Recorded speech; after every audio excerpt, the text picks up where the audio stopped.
오늘은 고센 땅에 있는 교회라는 제목으로 이 대지에 따라 승리하는 교회, 그리고 위로받는 교회, 그리고 하나님 앞에 거룩한 교회, 이 세 가지의 말씀을 증거하고자 합니다.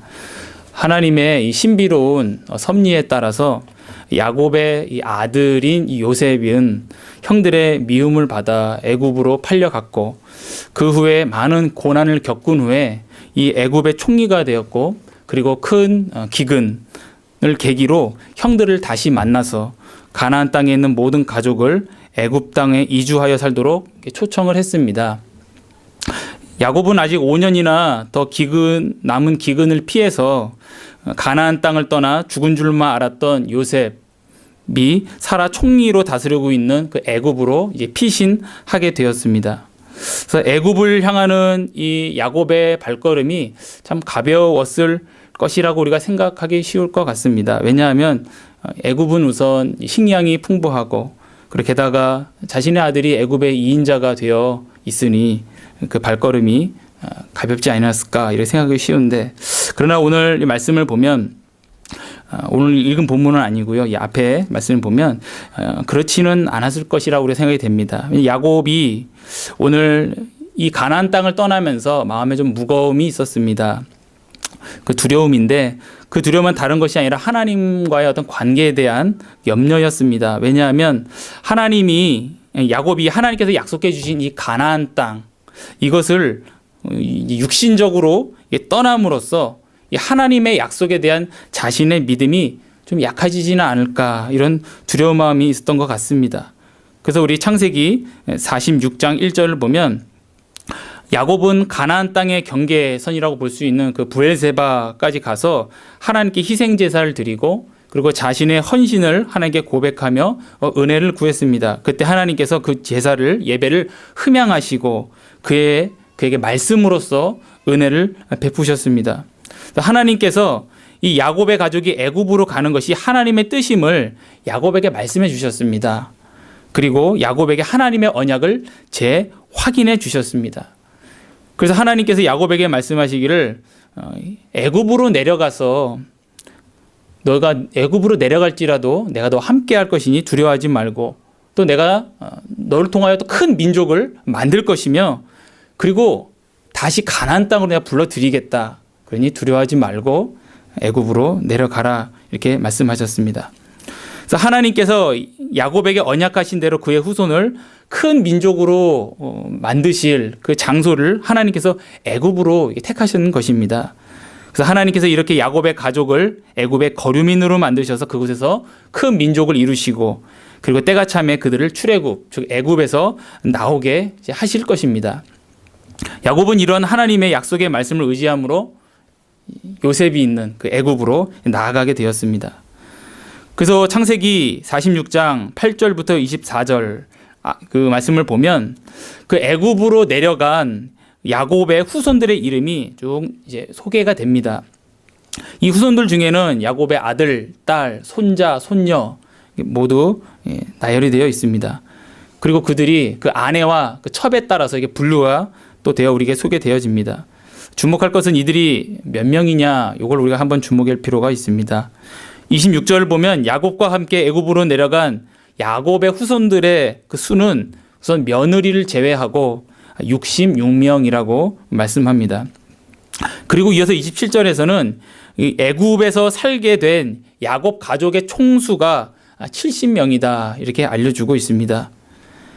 이 앞선 66명에 이제 4명이 더해져서 70명이 된 것인데, 이 4명은 바로 야곱 자신과, 그리고 애굽에 살고 있는 요셉, 그리고 요셉이 애굽에서 낳은 두 아들, 합친 4명이 더해진 겁니다. 이렇게 야곱을 포함한 67명의 사람이 애굽으로 이주하게 되어서, 이제 애굽에서는 요셉의 가족을 포함한 70명의 야곱의 가족들이 이제 다 함께 모여 살게 되는 것입니다. 이렇게 애굽에 살게 된 야곱의 가족이 70명이 된 이유를 우리가 한번 생각해 볼 필요가 있습니다. 우선 우리가 주목해야 될 것은 바로 이 야곱의 가족은 어느 한 일개의 가족으로만 우리가 보아서는 안 된다는 것입니다. 그 의미를 생각해 볼 필요가 있습니다. 이들은 하나님께서 언약을 맺은 가족이고, 크게 봐서는 언약 백성들입니다. 즉 구약의 교회입니다. 이 가족 단위지만 이미 구약의 교회가 시작이 된 것이죠. 이러한 이유에서 46장 8절을 보면 야곱의 가족을 하나님께서 이스라엘의 가족이라고 이렇게 부르시는 것 같습니다. 성경에서 이스라엘은 야곱이란 한 개인의 이름도 되지만 그것을 넘어서 하나님의 언약 백성을 가리키는 이름이기도 합니다. 즉 교회를 의미합니다. 그래서 신약 교회는 이 유대 민족을 넘어 그래서 영적 이스라엘이다 이렇게도 우리가 이해할 수 있습니다. 이러한 이스라엘의 가족의 총수에 70이라는 말이 들어가는데 앞에서 이 7이라는 숫자 우리가 많이 들으셨듯이 이 완전수라는 것을 우리가 압니다. 하나님께서 또 섭리하셔서 이 가족을 또 70명 딱 맞추셨는데 여기서도 우리가 하나님 어떤 섭리를 생각한다면 바로 이 이스라엘 하나님의 교회 하나님의 이 자녀들을 언약 백성을 향한 하나님의 섭리가 완전하고 또 그 계획도 완전함을 우리가 알 수 있다 이렇게 보게 됩니다. 그뿐만 아니라 우리는 하나님의 가족이 70명이라는 그 양을 기억해야 됩니다. 70명 물론 적은 수일 수 있습니다. 근데 민수기에 보면 이제 하나님의 때가 차서 하나님께서 이들을 애굽에서 꺼내 가나안 땅으로 인도하실 때 그들의 수가 남자도 여자를 빼고 그리고 전쟁 나갈 수 없는 연로하신 노인들을 빼고 그리고 아이들을 뺀 그 숫자가 이제 60만에 다름을 알게 됩니다.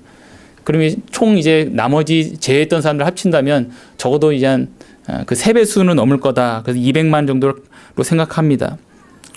그래서 하나님께서는 이 70명에 불과했던 이스라엘의 가족이 이방 땅인 애굽에서 거의 430년 동안 하나님께서 그 430년 동안 그들을 멸망시키지 않으시고 하나님께서 그들을 장정만 60만 그리고 총 200만이 되도록 크게 번성케 하신 것은 하나님의 놀라운 복입니다. 이것은 하나님께서 아브라함과 이삭과 야곱에게 약속하신 것처럼 그들의 자손이 하늘의 별과 같이 그리고 바다의 모래처럼 또 땅의 티끌처럼 많게 하신 것이고 그럼으로써 하나님께서 약속을 신실하게 지키신 것입니다. 그러므로 지금 애굽으로 들어가는 70명이라는 이 가족의 숫자는 하나님의 약속의 근거에서 볼 때 장차 드러날 이제 하나님의 은혜가 얼마나 영광스럽고 클 것인지를 우리가 미리 헤아려 보게 합니다. 이처럼 하나님께서 아브라함과 이삭과 야곱에게 그들을 통하여 큰 민족이 이루어질 것을 약속하셨고 그 때가 참에 그것이 가시적으로 또 이루어 주셨습니다. 그러나 하나님께서 약속하신 그 큰 민족은 그 언약의 그 본래적인 의미로 볼 때 단순히 그 혈통적인 그 민족이 아니라 또 단순히 지상적인 그러한 나라가 아니라 바로 하나님 나라를 의미함을 우리가 압니다. 즉 하나님 나라의 확장과 또 하나님 나라의 궁극적 승리를 하나님께서 우리에게 약속하신 것입니다. 우리가 하나님 나라의 핵심적인 의미를 하나님의 통치로 이렇게 알고 있습니다. 하나님의 통치의 대상은 여기서 말하는 구체적으로 인간의 영혼, 그러니까 영혼과 육체를 가진 인간을 가리킵니다. 인간에게 있어서 하나님의 통치는 우리 인간의 영혼에서부터 시작이 됩니다. 그리고 그 통치 수단은 성령의 가마가 있는 하나님의 말씀입니다. 그러므로 하나님께서 이 말씀을 통하여서 하나님의 나라를 확장시키시고 그리고 그 확장은 구체적으로 그 말씀의 통치를 받는 영혼들의 수요가 늘어남에 있습니다. 바로 이 하나님 나라의 확장과 또 승리에 대한 약속은 이제 구약 성경의 선지자들을 통하여서 반복적으로 우리에게 알려줍니다. 우리 익숙한 하박국서 2장 14절을 보면 이는 물이 바다를 덮음 같이 여호와의 영광을 인정하는 것이 세상에 가득함이니라 라고 말씀하고 또 다니엘서 2장 44절을 보면 이 여러 왕들의 시대에 하늘의 하나님이 한 나라를 세우시리니 이것은 영원히 멸망하지도 아니할 것이요 그 국권이 다른 백성에게로 돌아가지도 아니할 것이요 도리어 이 모든 나라를 쳐서 멸망시키고 영원히 설 것이라 라고 말씀합니다. 그뿐만 아니라 예수님께서도 이 하나님 나라의 확장과 승리에 대하여 이 비유로서 말씀해 주셨습니다. 대표적으로 마가복음을 좀 제가 말씀드리면 마가복음 4장에 하나님 나라의 비밀을 너희에게 주었으나 외인에게는 모든 것이 비유로 하나니 뿌리는 자는 말씀을 뿌리는 것이라. 20절을 보면 좋은 땅에 뿌려졌다는 것은 말씀을 듣고 30배, 60배, 100배의 결실을 하는 자인이라 라고 말씀합니다. 그리고 또 이어서 30절을 보면은 우리가 하나님의 나라를 어떻게 비교하며 또 무슨 비유로 나타낼까? 겨자씨 한 알과 같으니 땅에 심기일 때 땅 위의 모든 씨보다 작은 것이로되 심긴 후에는 자라서 모든 풀보다 커지며 큰 가지를 내나니 공중의 새들이 그 그늘에 깃들 만큼 되느니라. 이렇게 말씀합니다. 이 곡식이 한 씨앗이 여러 수십 배의 결실을 맺는 것처럼, 그리고 작은 씨앗이 큰 나무를 이루는 것처럼 하나님의 나라의 확장을 예수님께서 비유로 말씀해 주셨습니다. 그러므로 우리에게도 신약 성도인 우리에게도 하나님과 아브라함과 이삭과 야곱과 같은 하나님 나라에 대한 약속과 비전이 우리에게도 하나님께서 주셨습니다. 하나님께서는 그 구약의 그 믿음의 족장들에게 하늘의 별과 바다의 모래와 땅의 티끌과 같은 하나님의 언약 백성을 주시겠다고 약속하신 것처럼 오늘날 하나님께서는 우리에게 하나님의 나라가 30배, 60배, 100배 자라게 될 것을 약속하신 것입니다.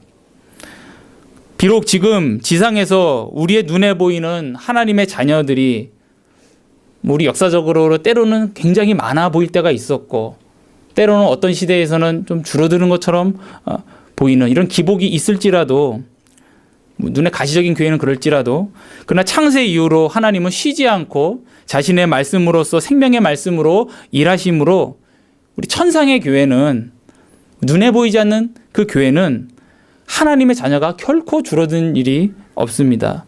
날로 역사가 진행될수록 그 수요는 더해만 갑니다. 그래서 30배, 60배, 100배, 지금 이렇게 하나님께서는 자신의 백성들을 모으고 계십니다. 이러한 하나님의 나라의 확장은 이러한 수요의 증가라는 측면뿐만 아니라 이 죄악의 왕국, 오전에도 우리가 사탄의 어떤 질서를, 위기 질서를 봤는데 이 사탄의 왕국도 철저하게 패배하는 것을 의미하기도 합니다. 하나님께서는 그 절대적인 능력으로 말미암아 사탄의 이 왕국을 궁극적으로 괴멸시키시고, 앞서 우리가 다니엘서 말씀을 보았듯이 하나님의 나라를 영원히 이제 굳게 세우십니다.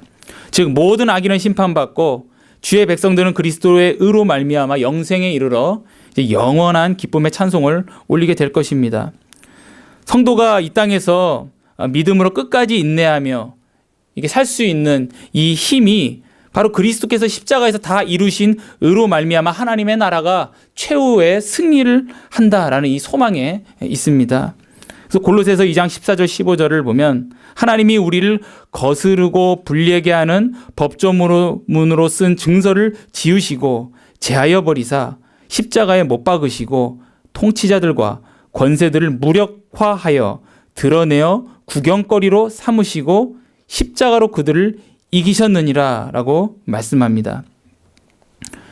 이 약속이 오는 소망 가운데 성령께서 우리가 하나님의 나라와 의를 위하여 살 수 있는 그런 힘을 우리에게 공급하십니다. 그러므로 하나님의 나라가 최후에 승리하게 됨을 우리가 믿어야겠습니다. 그리고 우리가 그리스도 안에서 이 승리하는 나라의 백성임도 또 믿어야겠습니다. 또 하나님께서 우리의 믿음의 길에 지금 함께 하시고, 그리고 하나님께서 영광 받고 계심도 우리가 믿어야겠습니다. 그러므로 우리는 낙심하지 말고 또 더욱 겸손히 주님께 나를 드리면서 하나님께서 나를 불쌍히 여기시고 또 약속하신 은혜를 달라고 우리가 하나님께 나아가야겠습니다.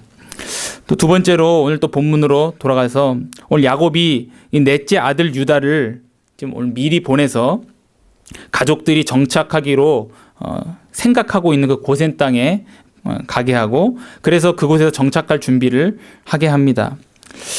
이 준비는 아마도 미리 어떤 주인이 있는 땅이 아니라 비어있는 땅을 좀 알아보도록 보냈을 것이다, 이렇게 생각이 듭니다. 왜냐하면 주인 있는 땅을 가면 이제 분쟁이 일어날 수 있기 때문에 그렇습니다. 그래서 야곱이 이제 고센 땅에 도착하자 이 요셉은, 이 애굽에 있던 요셉은 이제 고센으로 가서 이제 아버지를 만났습니다. 그리고 아버지의 목을 안고 오랜 시간 동안 울었다라고 성경이 말씀하고 있습니다. 요셉을 만나 이 야곱은 너무나 행복해서 이렇게 말씀합니다. 내가 지금까지 살아있고 내가 내 얼굴을 보았으니 지금 죽어도 조카도다 라고 이렇게 말합니다. 야곱은 이 요셉이 죽은 줄 알았습니다. 죽은 줄 알고 이렇게 여기고 슬퍼하며 살았다가 이제 형들을 통하여서 산 것을 이제 알고 이제 실제로 만나게 된 것이죠. 기쁨이 얼마나 컸겠습니까? 근데 야곱은 그동안 이 요셉의 비극적인 죽음으로 요셉이 죽었다고 여기고 큰 슬픔 가운데 오랜 세월을 버티고 인내하며 살아왔는데 비로소 살아있는 요셉을 보면서 큰 위로를 받았습니다. 오늘 이와 비슷한 고백을 한 사람이 성경에 또 한 명이 있습니다. 바로 이 아기 예수님을 품에 안았던 그 시므온입니다. 그 사람은 의롭고 경건하여 또 하나님의 위로를 기다리는 자였고, 그래서 성령께서 그에게 이렇게 말씀하셨습니다. 시므온이 주의 그리스도를 보기 전에 죽지 아니하리라. 이 말씀을 들었다고 했습니다. 그래서 예수님의 부모가 아기 예수를 낳고 성전으로 들어오기 전에 성령께서 그에게 감동을 주셔서, 시므온에게 감동을 주셔서 그로 하여금 그 메시아이신 그리스도를 만나도록 성전으로 이끄셨습니다. 그리고 그는 아기 예수를 보자 그 아기 예수가 바로 주의 그리스도이신 것을 알고, 그리고 그 아기를 안고 하나님께 찬송을 했는데 이렇게 찬송했습니다. 주제여 이제는 말씀하신 대로 종을 평안히 놓아주시는도다. 내 눈이 주의 구원을 보았사오니 라고 했습니다. 이렇게 시므온은 영적으로 방황하는 이 이스라엘의 위로를 간절히 바라는 자였습니다. 그가 비로소 참된 목자요 또 구원자이신 이 그리스도를 만났을 때 그의 영혼에 충만한 위로를 받았습니다. 오늘 야곱도 이 요셉을 만나 그 위로를 받았는데, 저는 오늘 이 야곱이 이 요셉을 만나 받은 이 위로가 바로 시므온이 그리스도를 만나 받은 그 위로, 성도들이 그리스도를 만나서 누리는 그 위로의 그림자와 같다 여겨집니다. 성도인 우리는 하나님의 나라와 의를 위하여 이 애통하는 자가 되어야 합니다. 왜냐하면 성도인 우리는 하나님의 말씀을 통하여 모든 것을 다 보는데, 그때 우리는 그 하나님의 말씀을 통하여 나 자신을 보고 또 세상을 바라볼 때 참 애통할 것들이 많다는 것을 이렇게 알게 됩니다. 그래서 이 세상 사는 성도는 예수님 말씀하신 것처럼 애통하는 자입니다. 그러므로 우리에게 위로는 무엇입니까? 애통하는 자는 위로를 받는다 그러셨는데, 바로 하나님의 약속의 말씀을 통하여 하나님 만나는 것이 우리에게 위로 아니겠습니까? 그리고 하나님께서 우리 가운데 그 회복의 역사들을 이루시는 것들을 우리가 보게 되는 것, 그것이 위로 아니겠습니까? 이렇게 우리는 다른 것을 구할 것이 아니라 애통하는 성도인 우리는 하나님의 나라와 의를 위하여 애통하고, 그리고 하나님께서 우리 가운데 찾아오셔서 모든 어그러진 것을 회복하시는 그 일을 우리가 간절히 소망하며 살아야 할 것입니다. 마지막으로 세 번째로 오늘 다시 본문을 보면, 오늘 요셉은 아버지 야곱이 바로를 만나게 될 때 해야 할 말을 알려줍니다. 바로를 만나면 무슨 말을 해야 될지 넣어주는 것입니다. 어떤 말을 넣어주냐면, 바로 왕이 야곱의 가족의 직업을 물어보면 목축하는 자로 이렇게 대답하십시오, 이렇게 말을 합니다.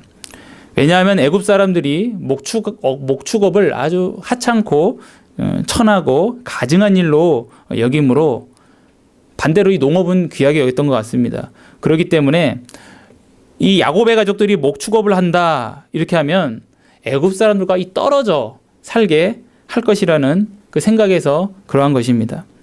그러면 애굽 사람과 떨어져서 이 고센 땅에서 목축업하기 좋은 땅을 이 바로가 줄 것이다. 이렇게 계산을 한 것입니다. 비록 야곱의 가족은 이 목축업에 종사함으로써 이 애굽 사람들의 이제 멸시를 이제 받는 하나의 무리가 되는 것입니다. 어떻게 보면 뭐 따돌림도 당할지도 모르겠습니다. 이것 또한 근데 하나님의 아주 유익한 섭리라는 사실을 우리가 헤아려 알게 됩니다. 왜냐하면 하나님께서 이러한 멸시와 따돌림을 통하여 야곱의 가족이 애굽 사람들과 섞이지 않는 그러한 역사를 하나님께서 이루셨기 때문에 그렇습니다. 이 섞이지 않는 것이 유익했습니다. 만약에 하나님께서 이렇게 야곱 백성들을 애굽 사람들과 구별하지 않고 만약 이때부터 애굽 사람과 섞여 살았다면 애굽에서 사는 이 수백 년의 시간을 통하여서 분명히 혼혈이 되었을 것이고 그 자신들이 언약 백성이라는 이 정체성, 신앙의 정체성도 다 잃어버렸을 것입니다. 그래서 결국에는 애굽 백성이 애굽 사람이 되었을 것입니다. 그러나 하나님께서 이 비록 야곱의 가족이 애굽의 멸시를 받는 이런 신분으로 하나님께서 인도하셨지만 그들이 세상으로부터 이 구별되어서 오히려 하나님의 백성으로서 그 거룩한 신앙의 정체성을 지키게 하셨습니다. 여기서 우리가 알 수 있는 것은 하나님께서 자신의 백성인 교회를 향하여 원하시는 것이 이 거룩이라는 것을 우리가 알게 됩니다. 이 거룩은 우리가 어떻게 거룩해지겠습니까? 하나님의 말씀으로 우리가 거룩해지지요. 즉 우리의 삶이 이 말씀에 순종하여 이 세상과 구별되는 것입니다. 그 이전에 우리는 벌써 그리스도의 은혜로서 그리스도의 의로서 신분적으로 거룩한 존재가 되고 또 실제로 그 말씀을 따라 삶으로써 세상과 구별됩니다. 교회가 세속적인 영광을 얻을 필요는 이 측면에 봐서 없는 것 같습니다. 그러나 교회의 고유한 영광이 따로 있는데 그것은 바로 말씀으로 거룩해지는 것임을 알게 됩니다. 다른 영광은 다 잃어도 이 하나님의 말씀으로 거룩해지는 하나님 주신 영광 우리가 결코 잃어서는 안 되겠습니다. 지난 주일 낮예배 말씀처럼 우리는 말세에 이 하나님 앞에 더 우리 자리를 지키며 날마다 하나님을 더 예배하는 자가 되어야겠습니다. 날이 갈수록 우리는 더 그 말씀에 빠져드는 사람들이 또 되어야겠습니다.